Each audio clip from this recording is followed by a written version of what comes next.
September 23, 2025.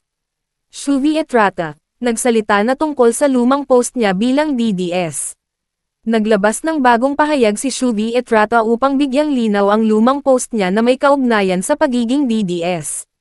Sa kanyang mensahe, "Mayong adlaw sa tanan. I'm deeply grateful for the support many of you have shown. Bago lang po lahat to sa akin.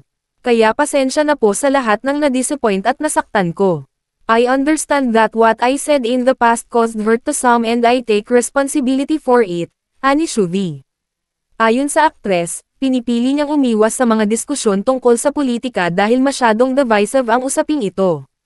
Gayunpaman, binigyang diin niya na ang mas mahalaga sa kanya ngayon ay ang pagmamahal sa bayan at ang pagtindig laban sa mga sumisira rito, partikular ang korupsyon. Bukas ang comment section para sa inyong mahahalagang opinyon.